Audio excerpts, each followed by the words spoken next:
श्री पद्मनाभ नाम के एक सुंदर व्यास थे कन्नौज में।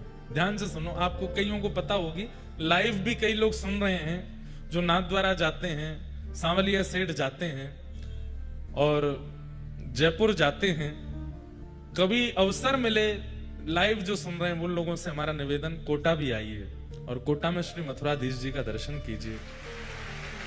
आपको तो कथा सबको पता ही है, पर जिनको नहीं पता है उनको लाइव वालों को हम सुना देते हैं। तो एक व्यास जी हुए कन्नौज में, उनका नाम था श्री पद्मनाभ। क्या नाम था?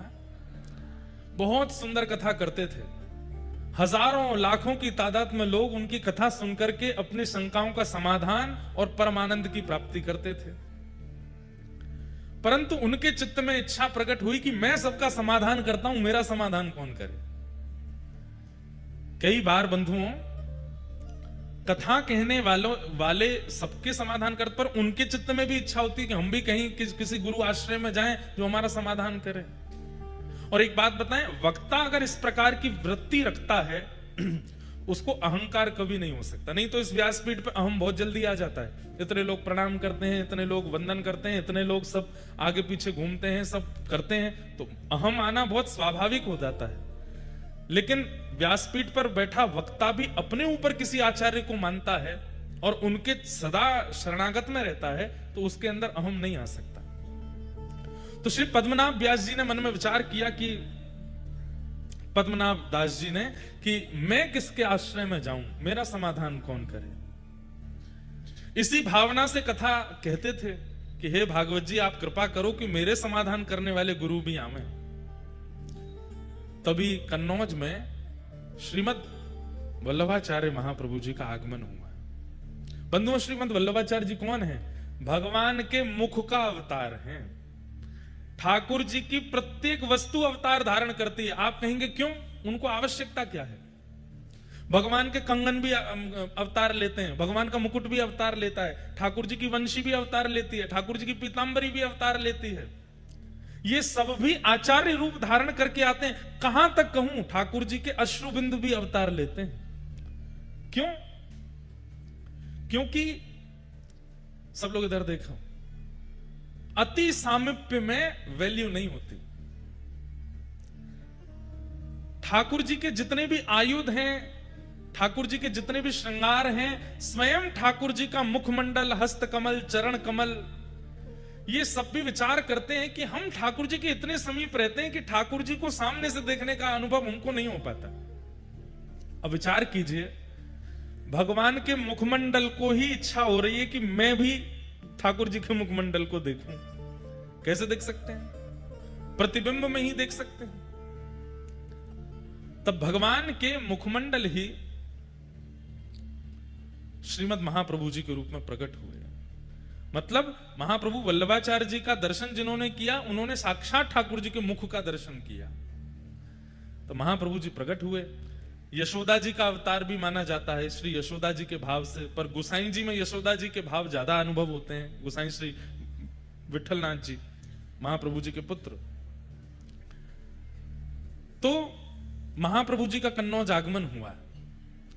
तब पद्मनाभ दास जी उनकी कथा सुनने के लिए गए। तब कथा में जैसे ही एक बात आप अनुभव करेंगे, कथा का एक स्वरूप होता है, जिज्ञासा लेकर के घर से चलिए कि मुझे इस बारे में जानना है। आप आश्चर्य करेंगे, हमें मत बताइएगा या किसी भी कथा में जाकर के व्यास जी को मत बताइएगा। आप जिज्ञासा लेकर के कथा में आइए, किसी ना किसी रूप में। ध्यान से सुनिएगा, आपकी जिज्ञासा का समाधान अपने आप व्यासपीठ दे देगी। ये कथा का एक चमत्कार समझ लीजिए। यहां जिज्ञासा लेके बैठे, पर हां, जिज्ञासा के रूप में ये नहीं होना चाहिए कि मेरा ब्याह कब होएगा, या मेरी पत्नी मुझसे लड़ना बंद कब करेगी, मेरे बच्चे मेरी बात कब मानेंगे। संसारी भावना नहीं, जिज्ञासा होनी चाहिए आत्म कल्याण की। आप आकर के बैठो, आपकी जिज्ञासा का समाधान कथा करेगी। तो पद्मनाभ दास जी के चित्त में क्या जिज्ञासा थी? मैं इतनी कथाएं करता हूं, इतने लोगों के समाधान करता हूं, पर मेरे चित्त को शांति क्यों नहीं मिलती?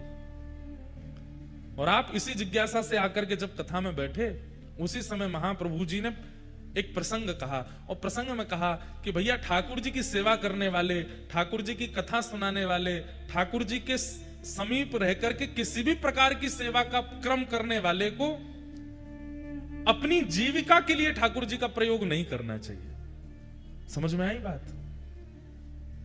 ठाकुर जी सजा धजा के बैठा दिए कि लोग बागा में चढ़ावा चढ़ावे, तो उस चढ़ावे से मेरे घर चले, कथा करें, उस पर चढ़ावा आवे, उससे हमारा घर परिवार चले।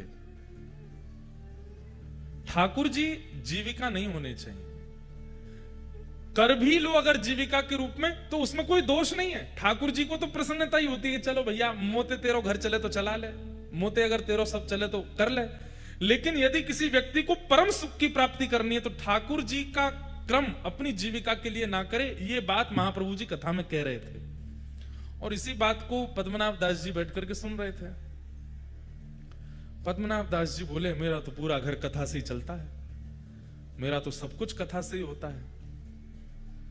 महाप्रभु जी इस बात को कह रहे हैं तो मैं इसको पालन करके देखूं। दिक्कतें तो बढ़ जाएंगी क्योंकि हमारा सर्वस्व कथा ही है, लेकिन आप इतने बड़े आचार्य चरण अगर इस बात को कह रहे हैं तो एक बार पालन करके देखें। और उन्होंने उसी दिन प्रण ले लिया कि आज के बाद घर चलाने के लिए सत्यनारायण की कथा कर लेंगे, घर चलाने के लिए महाभारत की कथा कर लेंगे, रामायण की कथा कर लेंगे, पर भागवत जी की कथा अयाचक वृत्ति से होगी।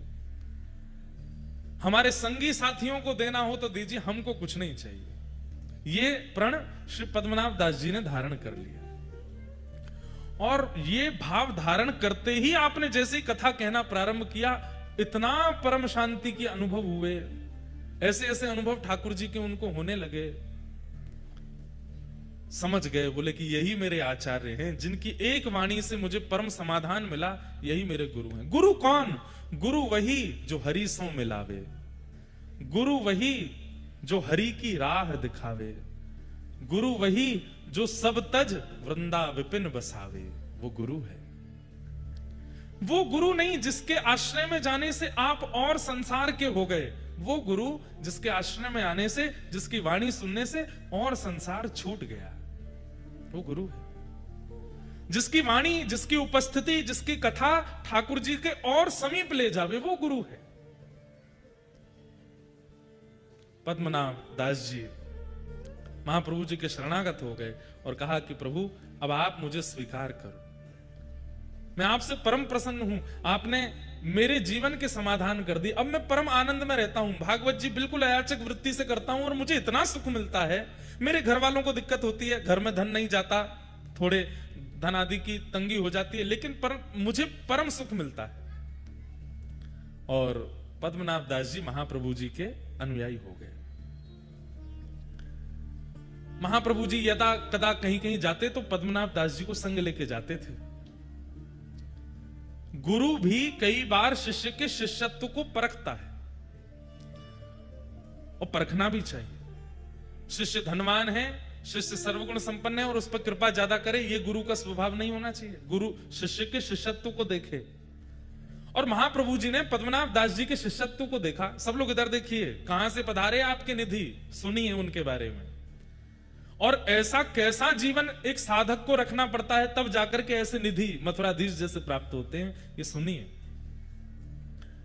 तो श्री पद्मनाभ दास जी महाप्रभु जी के साथ जाते थे। एक बार महाप्रभु जी कहीं प्रवास पर गए और आप प्रसाद करने के लिए बैठे थे, बाहर द्वार पर पद्मनाभ दास जी खड़े थे। तभी एक व्यक्ति दौड़ा दौड़ा आया और बोला, महाप्रभु जी कहां हैं, मुझे उनसे मिलना है। तो पद्मनाभ दास जी बोले, भैया अभी आचार्य चरण प्रसाद पा रहे हैं, हमें बता दो क्या बात है। क्रोध में था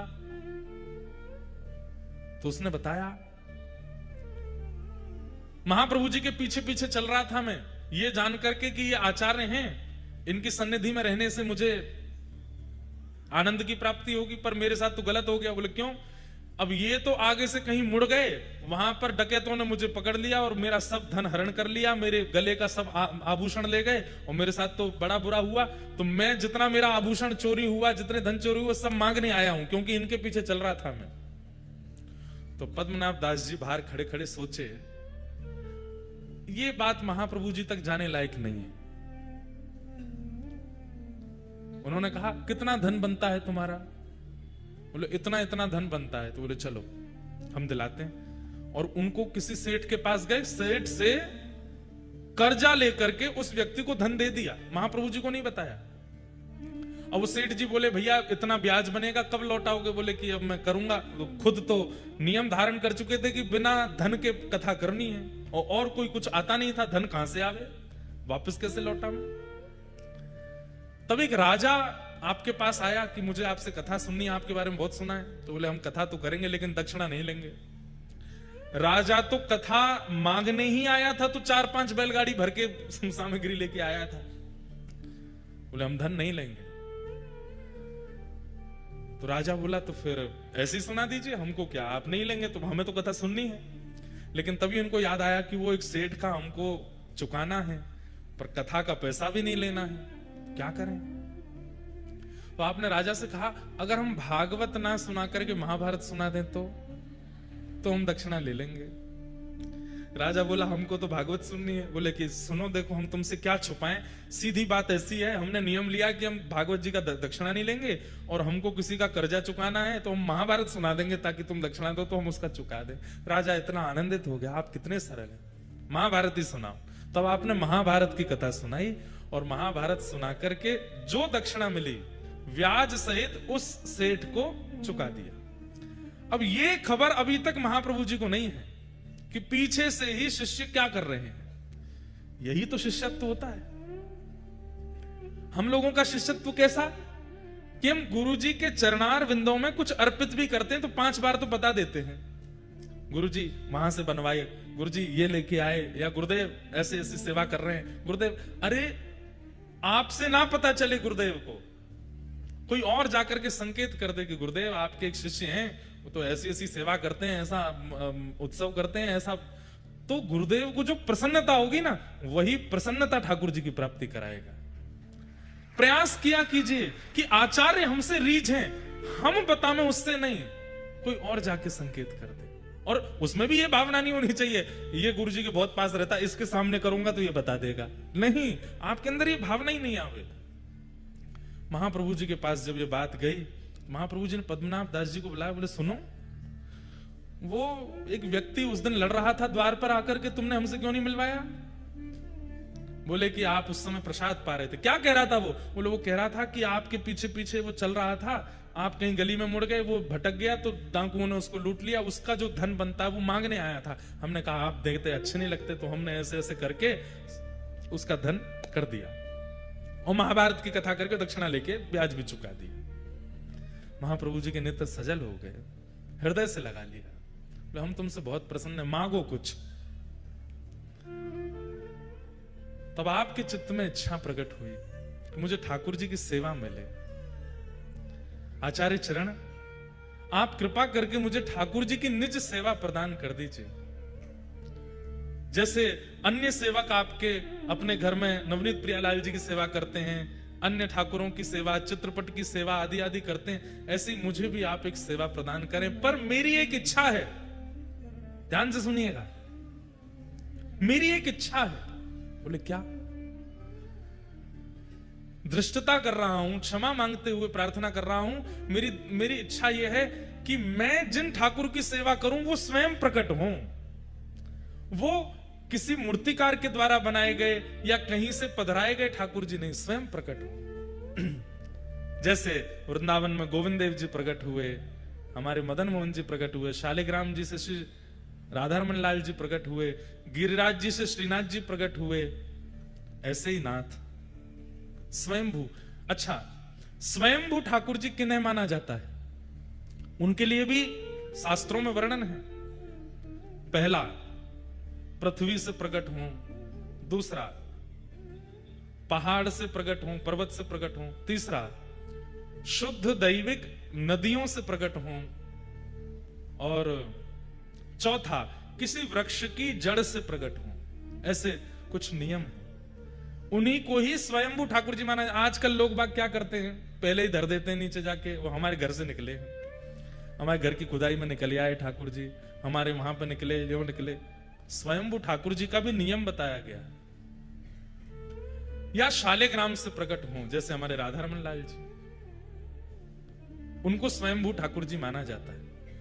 तो श्री पद्मनाभ दास जी ने इच्छा प्रकट की कि महाप्रभु जी, मैं सेवा करना चाहता हूं ठाकुर जी की, लेकिन ठाकुर जी स्वयंभू हों, स्वयं प्रकट हों। महाप्रभु जी प्रसन्न हो गए, बोले चिंता मत करो, प्रतीक्षा करो। अगर सेवा चाहते हो तो सेवा तो आज से पधरा दें, लेकिन तुम्हारी इच्छा स्वयंभू की है तो स्वयंभू के लिए चित्त में ठाकुर जी को विराजमान करो और बस प्रतीक्षा करो। कृपा होगी तो ठाकुर जी प्रकट होंगे।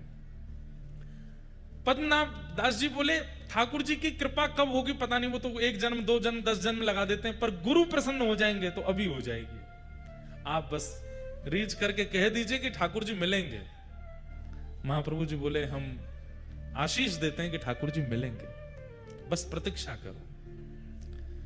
अब प्रतीक्षा करो यह शब्द कहा तो इसके बाद शिष्य का यह मतलब नहीं होता कि रोज पूछे और कितनी प्रतीक्षा और कितने दिन, नहीं। प्रतीक्षा मतलब आप करते ही रहो, पूछो नहीं दोबारा।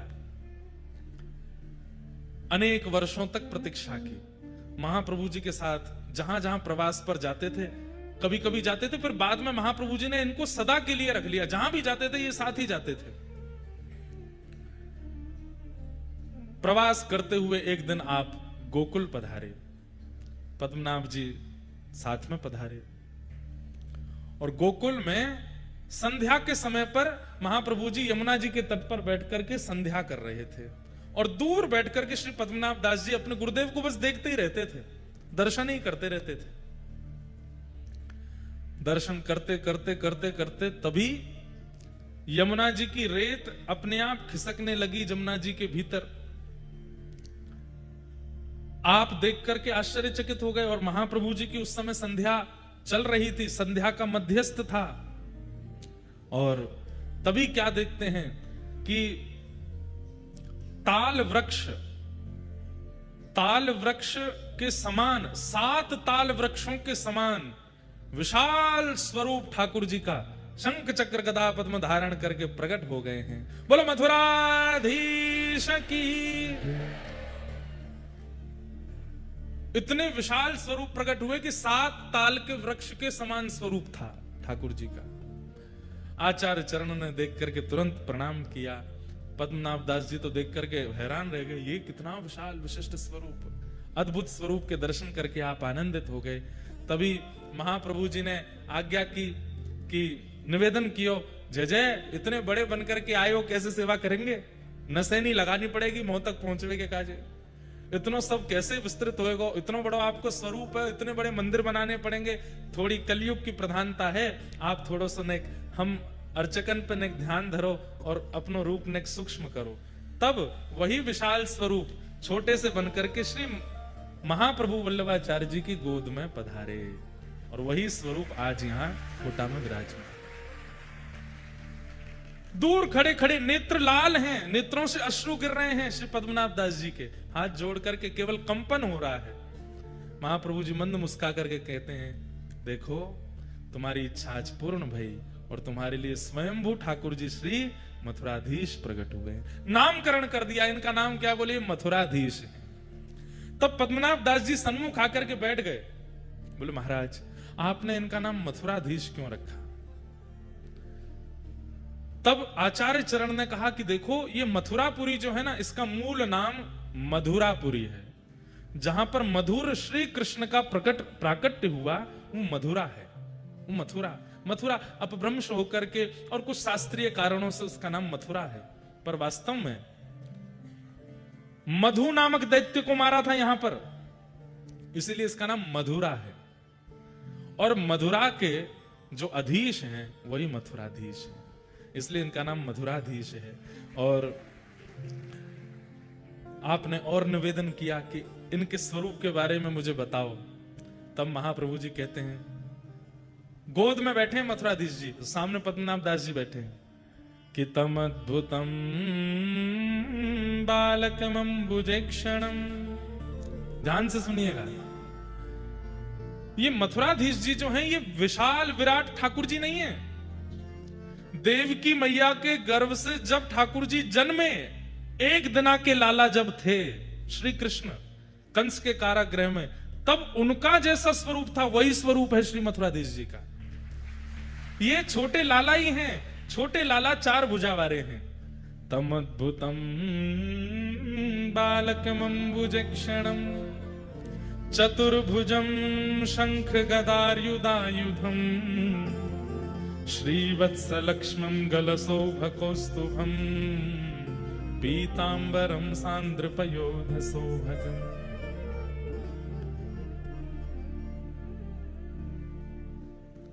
महाप्रभु जी कहे, पद्मनाभ दास, एक बार कहीं कथा में तुमने ठाकुर जी का प्राकट्य सुना था और ठाकुर जी के उस प्राकट्य को सुनकर के तुम इतने भावुक हो गए, इतने भावुक हो गए, उसी समय ठाकुर जी ने निश्चित कर लिया कि यही स्वरूप तुमको प्राप्त होगा, क्योंकि जिस स्वरूप को सुनकर के तुम इतने प्रेमवश हुए हो वही स्वरूप तुम्हारे पास आएगा। और वही स्वरूप आज आया। देवकी मैया के गर्भ से जन्म लेते ही ठाकुर जी का जो स्वरूप है, छोटे से लाला हैं, शंख चक्र गदा पद्म हाथ में धारण किए हैं, वही लाला तुम्हारे लिए आए। शंख चक्र गदा पद्म का अर्थ क्या है बंधुओं? पृथ्वी, अग्नि, जल, वायु और आकाश, ये पंच तत्व हैं। बहुत ध्यान से सुनिए सब लोग, इधर देखो, इधर देखो, सुनो। भगवान के चतुर्भुज रूप में जो शंख है, ये जल तत्व है। शंख का प्रादुर्भाव कहां से होता है? कहां से होता है? जल से होता है। तो जल तत्व के रूप में शंख विराजमान है। अग्नि तत्व के रूप में सुदर्शन चक्र विराजमान है, क्योंकि चक्र जब ठाकुर जी के हाथ से प्रकट होते हैं उस समय अग्नि के समान तेज प्रकट हो जाता है।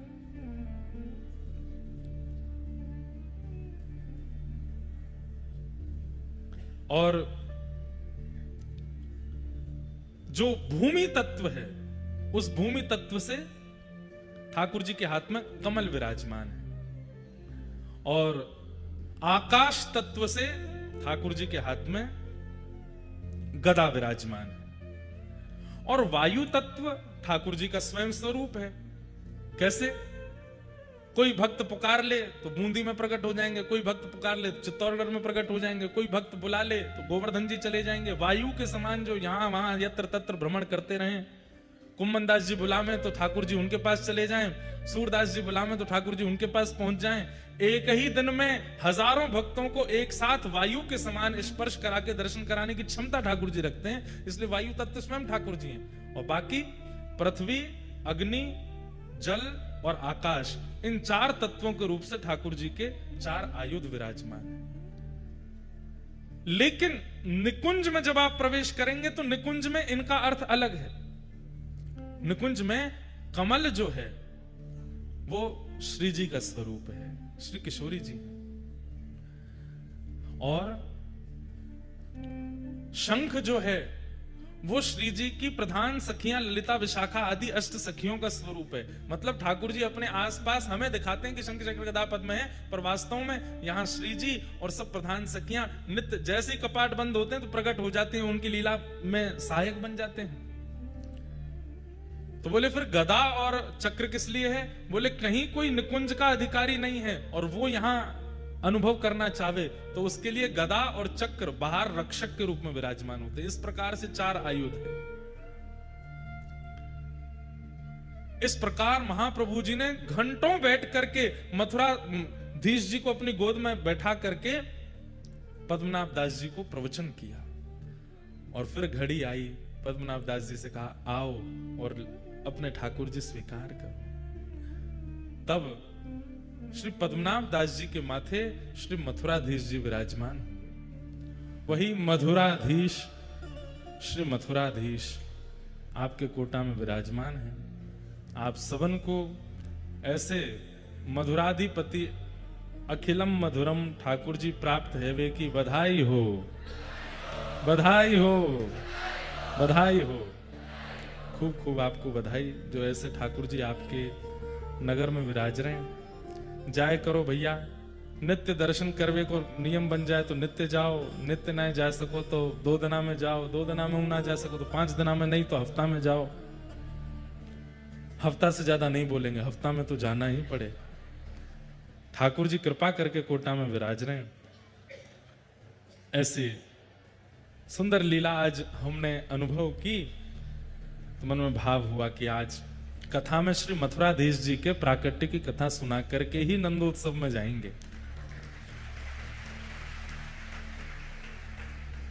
कृपा करके आज श्री राधारमण लाल जी के परम सेवाधिकारी, जिनके माध्यम से ठाकुर जी की मधुर सेवा श्री वृंदावन में श्री राधारमण लाल जी करते हैं, और जिनकी कृपा से हम यहाँ मथुराधीश जी को कथा सुनाने आ पाए हैं, ऐसे श्री राधारमण लाल जी के परम चरण सेवक श्री मनमंद गौड़ेश्वर वैष्णवाचार्य श्री अनुराग गोस्वामी जी महाराज पधारे हैं। आपको बारंबार प्रणाम। साथ ही हमारी बड़ी बहन जी भी आई हैं, उनको भी बहुत बहुत वंदन। इन्हीं की वजह से आ रही ये कथा तो हमने कही अब भेज तो रही है हमें कोटा, तो आप भी आइए, तो आज पधारी हैं।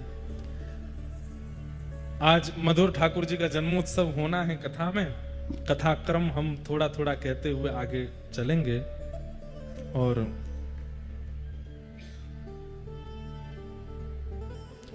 कोई कह रहे हैं कि मीराबाई के स्वप्न में ठाकुर जी से शादी हुई थी, वो वाला पद सुना दीजिए। वो तो अब विरह का भाव है, कल या परसों में मीराबाई सा के खूब भाव सुनेंगे, क्योंकि बाईसा का भी स्थान पास में ही है, राजस्थान है। पर आज तो ठाकुर जी के जन्मोत्सव के लिए चलते हैं। देखो आ गए छतरी वाले, सब खड़े हैं यहाँ पे कथा सुनने, बेचारे छतरी में खड़े खड़े अब खड़े रही हो, नंदोत्सव भी छतरी के संग ही नाची हो। जल्दी आते तो बैठने को मिल जाता, अब लेट आए तो खड़े तो होना पड़ेगा। लेकिन बड़ी कृपा है ठाकुर जी की, और संभवतः 5-6 दिन की बारिश बता रहे हैं लोग बाग, तो ज्यादा जगह का अभाव पड़ेगा तो हमारा मंच खाली है, 2-4 लोगों को यहां बुला लेंगे। ज्यादा वर्षा रही तो यजमान परिवार, एलन परिवार को तो यहीं बैठा लेंगे ऊपर, आगे वाला जगह भी खाली हो जाएगी, तो 500-600 लोग यहां भी बैठ जाएंगे। यही व्यवस्था हम कर सकते हैं। लेकिन अब चलो कथा में प्रवेश करें। कल हम लोग भीष्म पितामह का सुंदर भाव सुन रहे थे। भीष्म पितामह ठाकुर जी से निवेदन करते हैं कि नाथ बंधुओं, देखो एक बात हमें समझ में आई है आज तक कथा कहते हुए, केवल भक्ति करना, केवल नाम जपना, केवल व्रत अनुष्ठान करना मात्र से ठाकुर जी की प्राप्ति संभव नहीं है। उसमें कुछ आधुनिकता होनी चाहिए, उसमें कुछ नवीनता होनी चाहिए, उसमें भाव का पुट होना चाहिए। अब आप स्तुति गाते हैं, पर स्तुति केवल गा ही रहे हैं, उसका कोई, उसमें कुछ नवीनता नहीं है, उसमें कुछ आपका भाव प्रकट नहीं है, तो फिर उस भाव से ठाकुर जी कैसे रीझें? भाई घर में रोटी रोज बनती है, लेकिन जिस दिन जमाई राजा आते हैं उस दिन विशेष बनती। उस दिन रोटी में घी भी बढ़िया वाला लगाया जाता है, उस दिन सब्जी में भी नमक वगैरह उस दिन कमी नहीं होती है। बाकी के दिन कभी नींबू नहीं, नमक नहीं, कभी कुछ नहीं। जमाई जिस दिन आते हैं उस दिन विशेष बनती है। बच्चों को भी रहता है, जीजा जी आते रहा करो, हमको भी बढ़िया बढ़िया खाने को मिलता रहता है क्यों? प्रस्तुतिकरण में ही तो प्रेम होता है। अब जो माता जी रोज बनाती हैं वही उस दिन भी बना दें तो फिर क्या विशेष हुआ? मेहमान घर आए और आप वैसे ही सामान्य सी घिया की तोरई की सब्जी बना दे, तो वैसे बढ़िया घेरा तोरई तो वही बना दो, तो उस दिन तो कुछ विशेष बनना चाहिए ना। ऐसे ही ठाकुर जी की सेवा आराधना भी भिंडी लौकी घिया की तरह नहीं की करनी है, बस करनी है, ये नियम है, ये ऐसे है, ऐसे ऐसे करते रहो। बस नियम की पूर्ति नहीं, समय की पूर्ति नहीं करनी है। जितना नियम है, जितना समय है, उसमें कुछ अद्भुत करना है, कुछ विशेष करना है। और विशेष अद्भुत चाह करके नहीं होता। जब कथा आदि श्रवण करते करते भाव जागृत चित्त में हो जाते हैं तो अपने आप बनता है, अपने आप होने लगता है। कहते हैं यही पद्मनाभ जी ठाकुर जी को जब विराजमान किए तो अयाचक वृत्ति से तो हो गए थे, पहले से ही कुछ धन आदि लेते नहीं थे। मथुराधीश विराजमान है। अब ठाकुर जी की सेवा में तो अष्टयाम सेवा होती है, खूब रज रज के प्रसादी बनती है, खूब बढ़िया बढ़िया सामग्री बनाई जाती है, खूब बढ़िया पोशाक बनती है, तो धन की जरूरत तो होती है।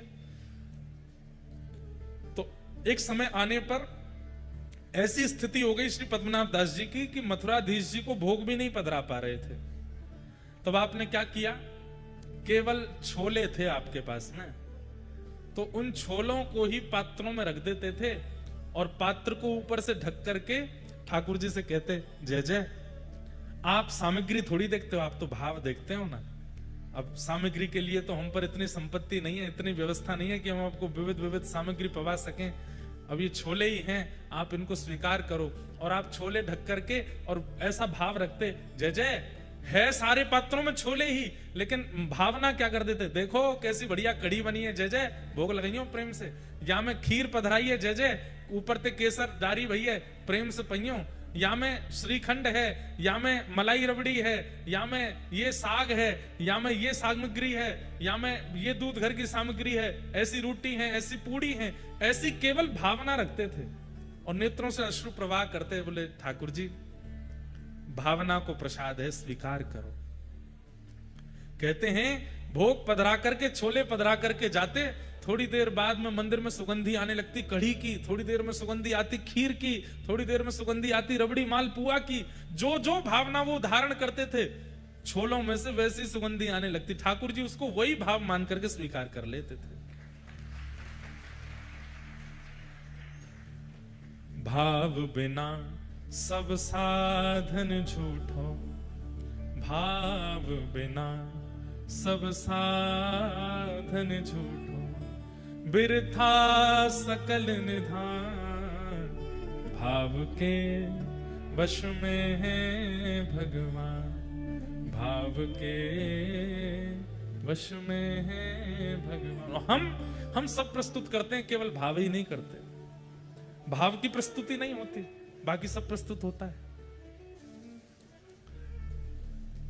भाव नहीं तो हर मंदिर में दीखत बस पाषाण, भाव होए तो जित देखूं तित प्रगट होए भगवान, भाव के वश में है भगवान। हमने भावना की, कई लोग ऐसा बोल जाते हैं, अरे आपका उत्सव चल रहा था, आपका वो बढ़िया बारिश हो गई, इंद्र ने सब मिटा दिया, इंद्र ने तो ऐसा विघ्न डाला। अरे विघ्न मानोगे तो विघ्न है।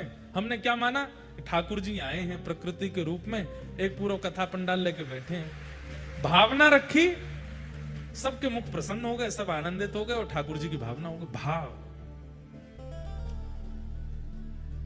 भीष्म पितामह सामान्य बात कह रहे हैं कि मेरा मन आपके चित्त में लगे, लेकिन इस भावना से अपनी स्तुति में कह रहे हैं कि ठाकुर जी प्रसन्न हो गए।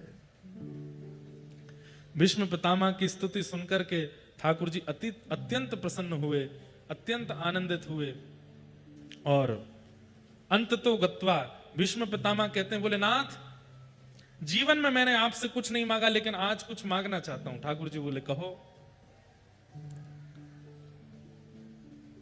ललित गति विलास वल्गुहासन, प्रणय निरीक्षण कल्पितो रुमानः, कृतमनुकृतवत्य उन्मदान्धा, प्रकृति मगन किल यस्य गोपवध्वः। भीष्म पितामह क्या कह रहे हैं? बोले नाथ सुदर्शन चक्र के साथ आपका दर्शन किया है, विराट रूप में आपका दर्शन किया है, द्वारिकाधीश रूप में आपका दर्शन किया है, अर्जुन के सारथी के रूप में आपका दर्शन किया है, और बहुत सारे दर्शनों को यहां बताया। जब आप चाबुक चलाते थे तो घोड़ों के पैरों से उड़ने वाली धूल आपके पसीनों से आके चिपक जाती थी। उस समय आपके घुंघराले केश आपके मुखमंडल पर आते थे, और आप इतने व्यस्त होते समय अपने हाथों से जब अपना मुख पहुंचते थे, आपकी वो छटा, आपकी वो छवि, मैंने सब रूपों में आपका दर्शन किया।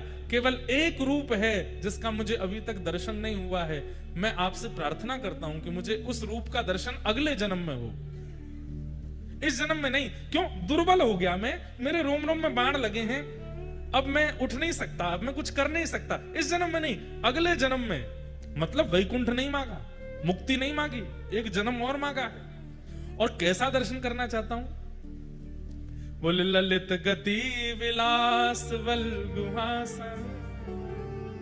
आप टेढ़े मेढ़े चाल चलते हैं, ऊंची घुटने तक धोती पहनते हैं, पैरों में कड़ूले पहनते हैं, कमर पर कौंधनी बांध करके, कारी कमली अपने तन पर लपेट करके, अपने कटाक्ष नेत्रों से इधर उधर देखते हुए, स्वर्ण चांदी का मुकुट नहीं, किसी वन में जाकर के पत्तों को इकट्ठा करके वनमाली भेष अपने सिर पर वन के पत्रों के मुकुट धारण कर लेते हैं।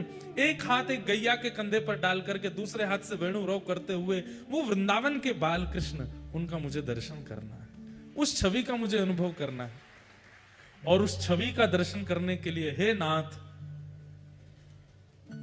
या तो मुझे व्रज की गोपी बना देना या व्रज की मुझे गैया बना देना। बंधुओं, इस कथा में गोपाष्टमी भी आएगी। कल है कि परसों है?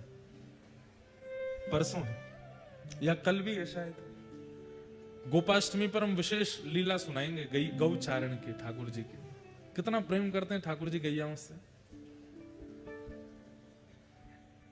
आज भीष्म पितामह कह रहे हैं महाभारत का सबसे श्रेष्ठ योद्धा है भीष्म पितामह।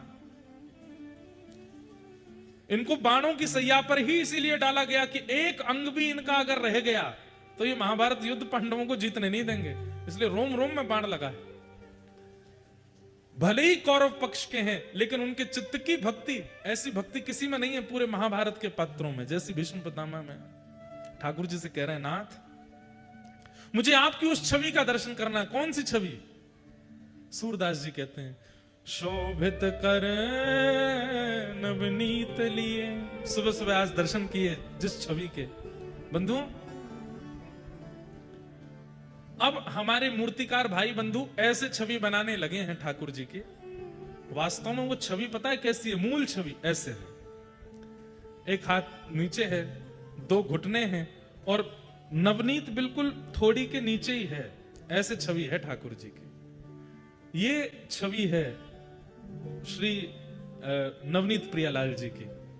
अब लोग उनको लड्डू गोपाल कहते हैं। वो लड्डू नहीं है हाथ में, वो मक्खन है, वो नवनीत है। अरे लाला के दांत ना निकले हैं, घुटमुन चलने वाले बालक के दांत निकल आते हैं, वो लड्डू कैसे खाएगा?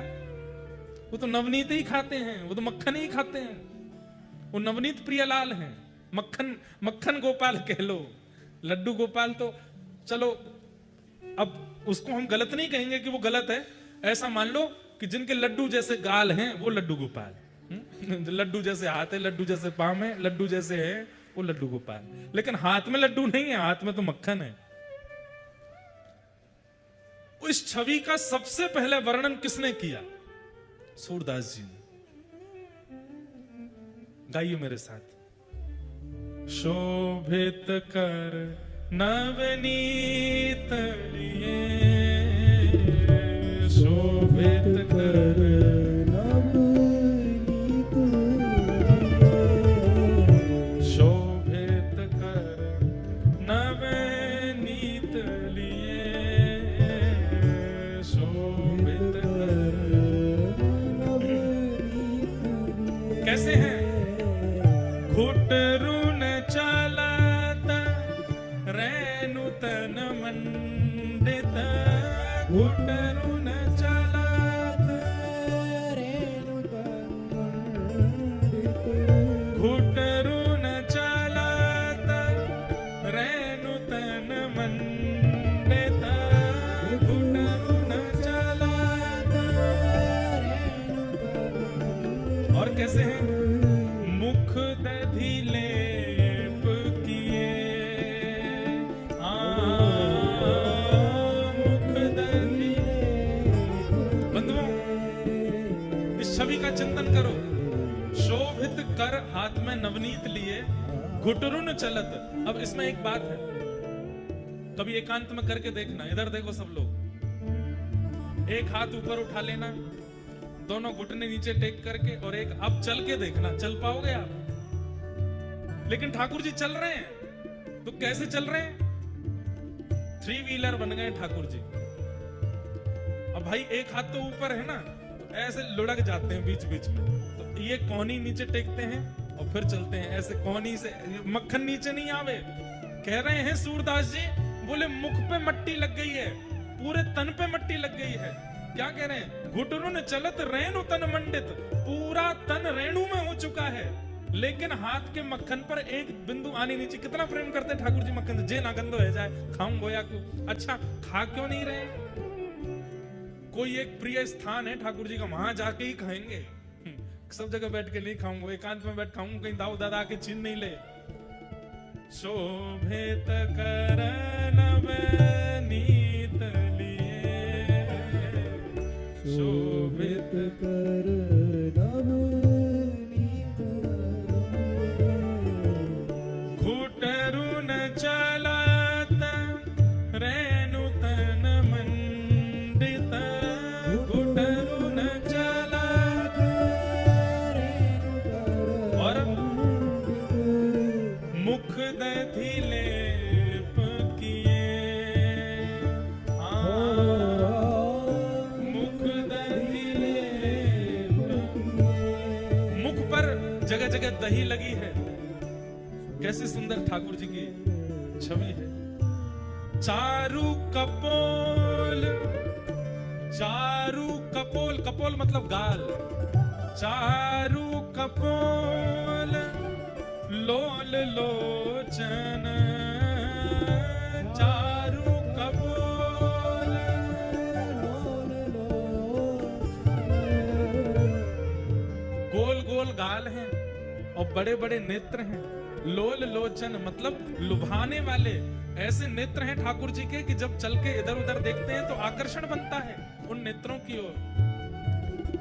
चारु कपोल लोल लोचन, चारु कपोल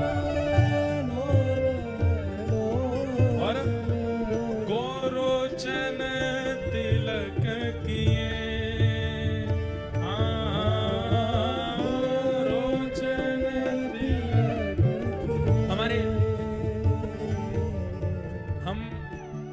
आधे तो रामानुजी हैं और आधे पुष्टि मार्गी हैं। क्यों?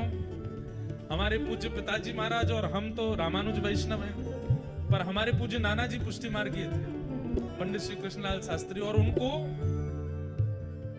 लाखों की तादाद में पद याद थे। उन्हीं की कृपा से हम पद गाते हैं। उन्होंने ही व्यासपीठ पर बिठाया।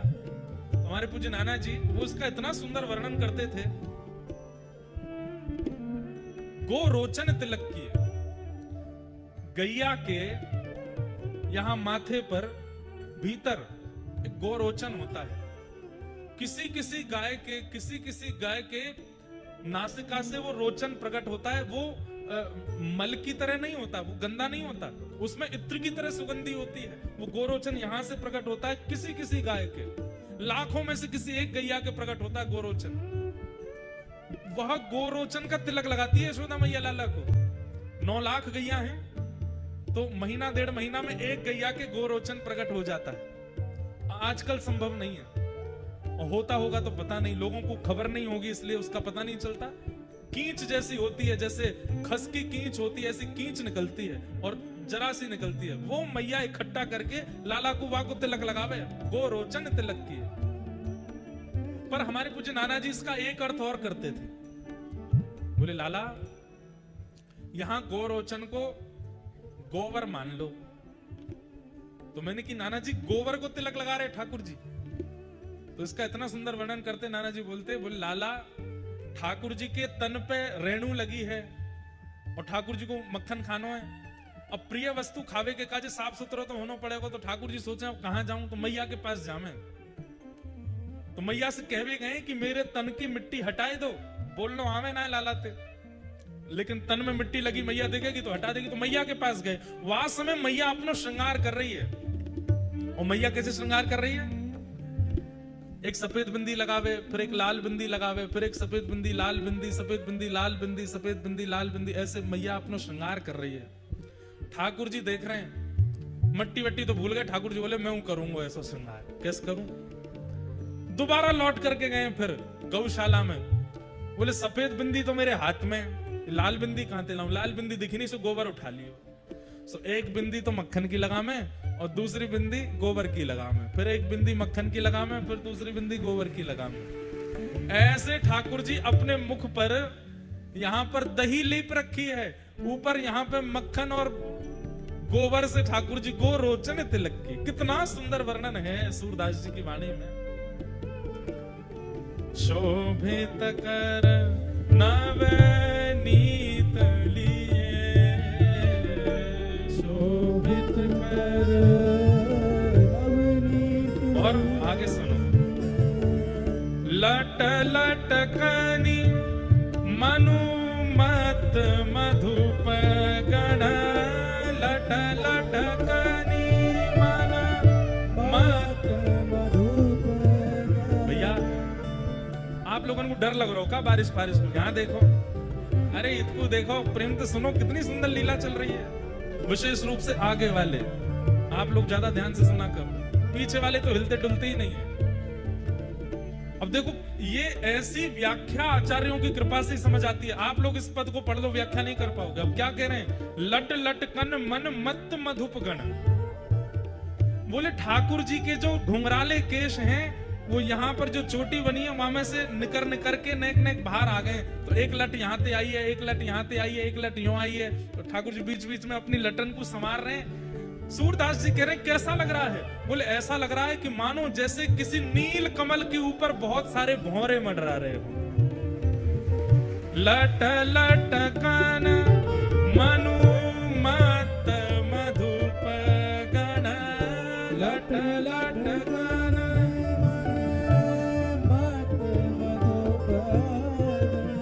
माधक मधु ही पिए। मादक मधु, मानो ऐसा लग रहा है ठाकुर जी, हमारी किशोरी जी जो है ये गुलाब कमल है और ठाकुर जी नील कमल है। नीले कलर के, नीले नीले हैं। तो नील कमल पर मानो इतने सारे केश के रूप में मानो भौरे मंडरा रहे हैं और मंडरा करके मत उसमें से मधु को पी रहे हैं। और कठुला कंठ वज्र केहरी नख, कठुला कंठ। एक श्रृंगार में एक आपने देखा हो, ठोस सोने का एक श्रृंगार होता है, वो केवल ऐसे पहन लिया जाता है, उसको कठुला कहते हैं। और कठुला के नीचे ठाकुर जी कह रहे हैं मैं तो भीतर ही आऊंगा पंडाल में।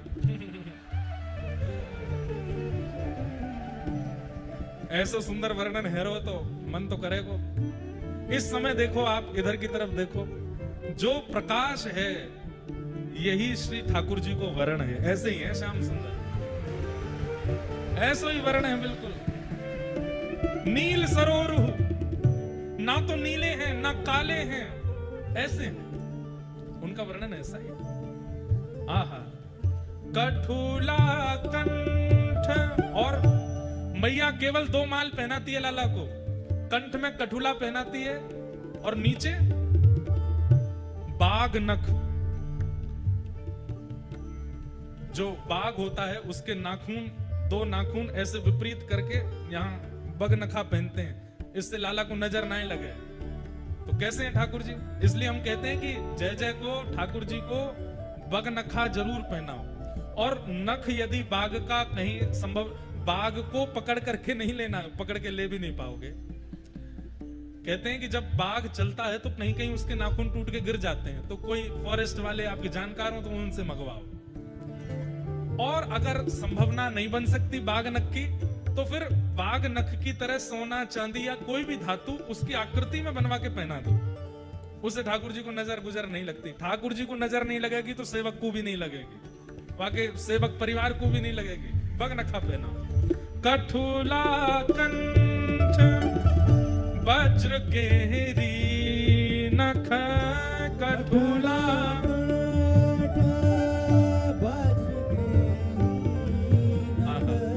राजत रुचि रहिए।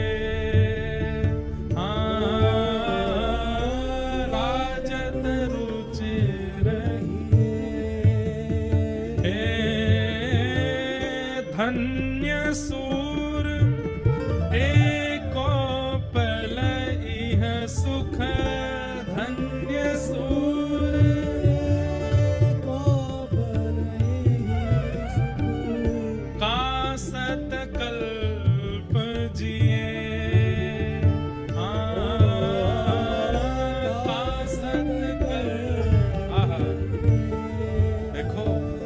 क्या कह रहे हैं सूरदास जी?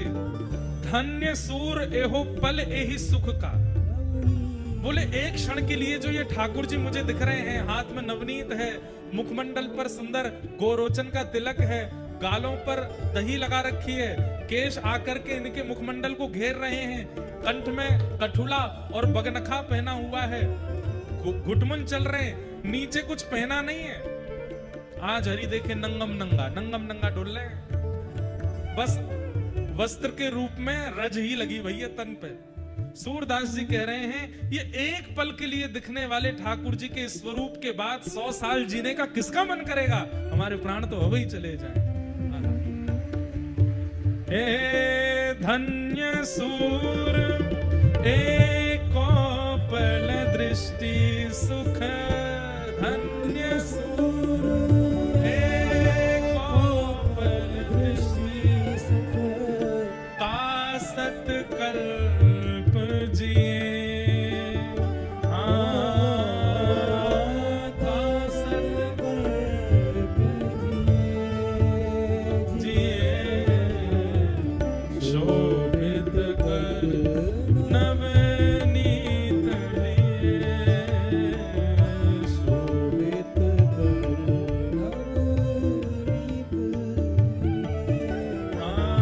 शोभित कर नवनीत लिए, शोभित कर नवनीत। बोलो बाल गोपाल लाल की।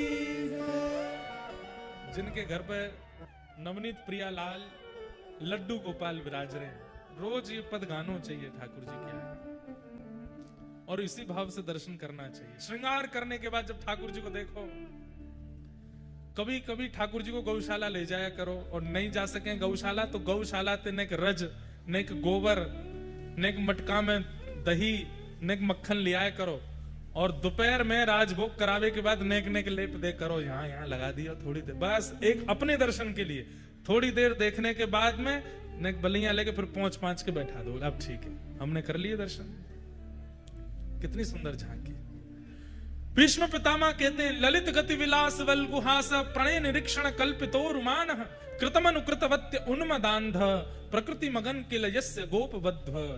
जिस प्रकार गोपियों को आपका दर्शन होता है, ब्रज रानी यशोदा जी को आपका दर्शन होता है, नंद बाबा को आपका दर्शन होता है, वो दर्शन मुझे लाभ नहीं मिला नाथ, कृपा करके अगले जन्म में मुझे ब्रज की गोपी बना करके भेजना, ताकि मैं भी दही मत करके मक्खन निकाल के धरूं और आप मेरे घर आओ, वाकु चोरी करवे के काज।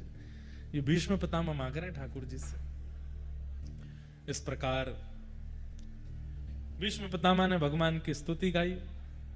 लाला भैया जाड़ों से लग रहा ने कि इसी ने बंद कराए दो, ऐसा लग रहा कितनी ठंड है गई है आज।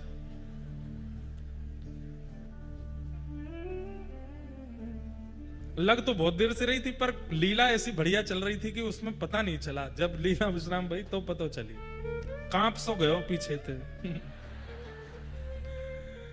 भीष्म पितामह ने भगवान की स्तुति गाई। तत्पश्चात ठाकुर जी द्वारिका को प्रस्थान कर गए, और यहां उत्तरा के गर्भ के बालक ने जन्म लिया, जिसकी कल ठाकुर जी रक्षा किए थे, और यही बालक परीक्षित बना। परीक्षित के जन्म लेते ही सब ब्राह्मण आए, ब्राह्मणों ने आकर के नामकरण किया, कुंडली बनाई, सुंदर उसमें परीक्षित के गुण बताए।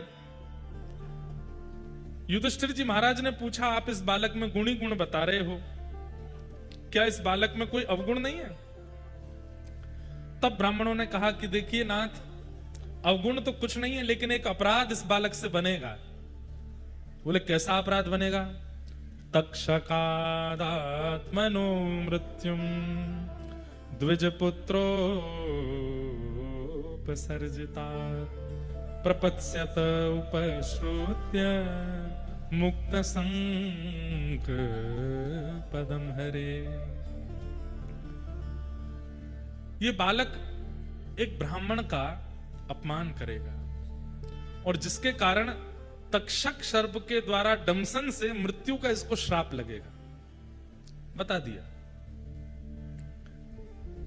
जो लोग ज्योतिष पर कभी कभी प्रश्न उठाते हैं कि ज्योतिष शास्त्र होता भी है कि नहीं, ये सब होता भी है कि नहीं, क्यों नहीं होता? भागवत जी में लिखा है। और भगवान के नेत्र हैं ज्योतिष, पर उनके ज्ञाता अच्छे होने चाहिए, जानकार अच्छे होने चाहिए। और दूसरी बात, जिज्ञासु के चित्त में हर बात को पूछने की जिज्ञासा नहीं होनी चाहिए। ये बता दो कल क्या होगा, ये बता दो परसों क्या होगा, आगे क्या होगा। ये इतनी ज्यादा ज्योतिष के पीछे भी नहीं पड़ना चाहिए। बहुत जरूरी हो तभी जाकर के ज्योतिष का आश्रय लेना चाहिए। विवाह आदि संबंधों में ज्योतिष का आश्रय लेना चाहिए। बालक के नामकरण आदि में ज्योतिष का आश्रय लेना चाहिए। गृह प्रवेश में ज्योतिष का आश्रय लेना चाहिए। लेकिन कई लोग हैं, उनके पास दिन भर कोई काम ही नहीं है, वो पूछते ही रहते हैं अब क्या होगा, ये कैसे हो गया, ये काम बनेगा कि नहीं बनेगा, इनका होगा कि नहीं होगा। जो इतने ज्यादा ज्योतिष के पीछे पड़े रहते हैं, हम कह दें, हमारी बात किसी को बुरी ना लगे, फिर ज्योतिष उनको सही फलादेश देती भी नहीं है। इतना पीछे नहीं पड़ना चाहिए अपने भाई जीवन एक ठाकुर जी ने पिक्चर बनाई है। अब पिक्चर में आप पहले ही पॉज कर करके आगे क्या हो रहा है देख लूं, अब इससे आगे क्या हो रहा है देख लूं। पिक्चर देखने का क्या फायदा? अनुभव करो क्या होगा। ठाकुर जी के नाम पर विश्वास करो, नाम का आश्रय लो, सब मंगल में होगा। तो इतना अधिक उसके प्रति लगे नहीं रहना चाहिए। और आपने ज्योतिष बताने वाले लोगों से कभी ये पूछा, हाथ देख के बताइए ठाकुर जी कब मिलेंगे हमारे जीवन में? जैसे पद्मनाभ दास जी को मथुराधीश जी प्राप्त हुए, श्रीमद वल्लभाचार्य जी को महाप्रभु वल्लभाचार्य जी को श्रीनाथ जी प्राप्त हुए, हितरवंश महाप्रभु को राधा वल्लभ जी प्राप्त हुए, गोपाल भट्ट गोस्वामी जी को राधा रमन लाल प्राप्त हुए। नहीं कि ये बताओ हमारी हाथ की रेखा देख हमको ठाकुर जी कब मिलेंगे, पूछा कभी? ऐसी भावनाओं के लिए तो ज्योतिष का हमने आश्रय कभी नहीं लिया। श्री जी कब कृपा करेंगे? केवल अपने जीवन सुख के बारे में पूछते रहते हैं। इसीलिए ज्योतिष शास्त्र की वो गरिमा महिमा बन नहीं पाती जो होनी चाहिए। नाम पर भरोसा करके जीजिए, बहुत आवश्यक पड़ने पर ही ज्योतिष शास्त्र के द्वारा उसका समाधान पूछिए। और जैसे ही आपने अपने घर में उनको विराजमान किया, महाप्रभु जी ने जैसे ही आज श्रृंगार में दर्शन किया श्री मथुराधीश जी का, निकल पड़े शब्द मुख से,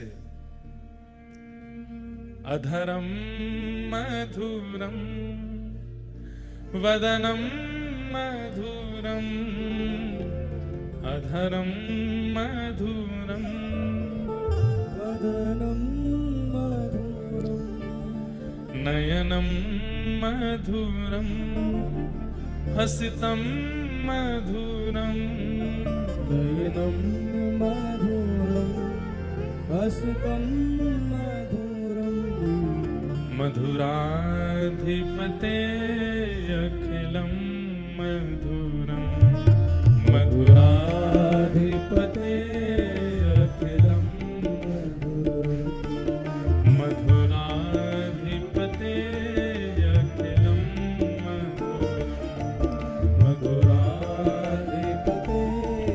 अखिलं हृदयं मधुरं गमनं मधुरं, हृदयं मधुरं गमनं मधुराधिपते अखिलं मधुरं, मधुराधिपते अखिलं वचनं मधुरं चरितं मधुरं, वसनं मधुरं वलितं मधुरं, वचनं मधुरं चरितं मधुरं, वसनं मधुरं, वलितं मधुरं, वसनं मधुरं वलितं मधुरं, वसनं मधुरं वलितं मधुरं, आचलितं मधुरं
रूपम मधुरम रूपम मधुरम मधुराधिपते अखिलम मधुरम मधुराधिपते अखिलम अधरम मधुरम वदनम मधुरम अधरम मधुरम हे मधुराधिपते अखिलम मधुरम श्री मथुराधीश की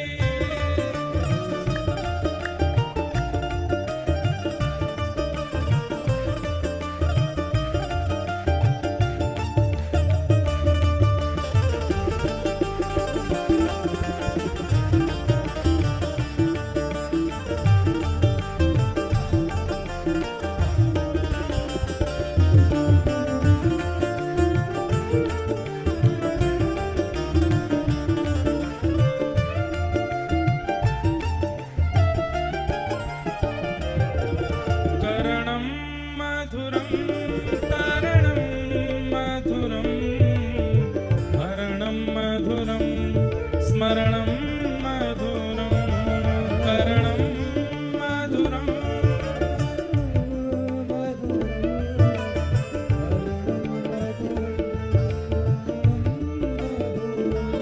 वमितं मधुरं शमितं मधुरं वमितं मधुरं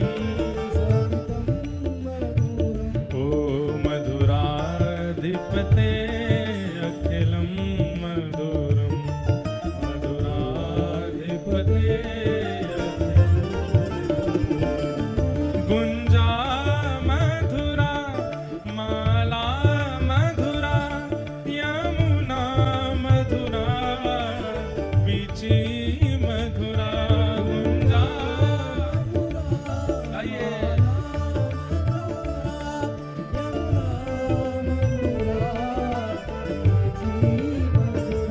शलीलं मधुरं कमलं मधुरं शलीलं मधुरं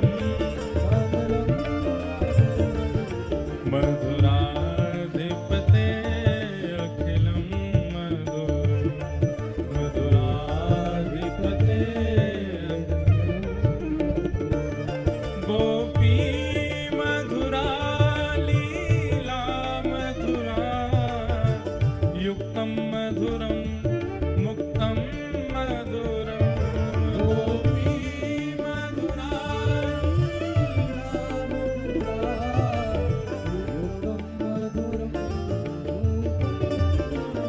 विष्टं मधुरं शिष्टं मधुरं विष्टं मधुरं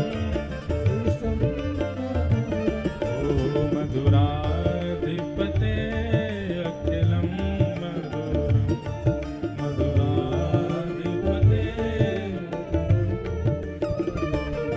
गोपा मधुरा गावो मधुरा यष्टि मधुरा सृष्टि मधुरा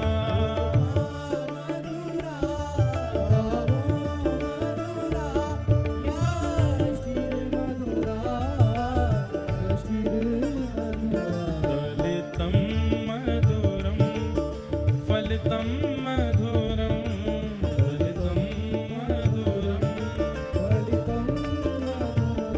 ओ मधुराधिपते अखिलं मधुरं मधुराधिपते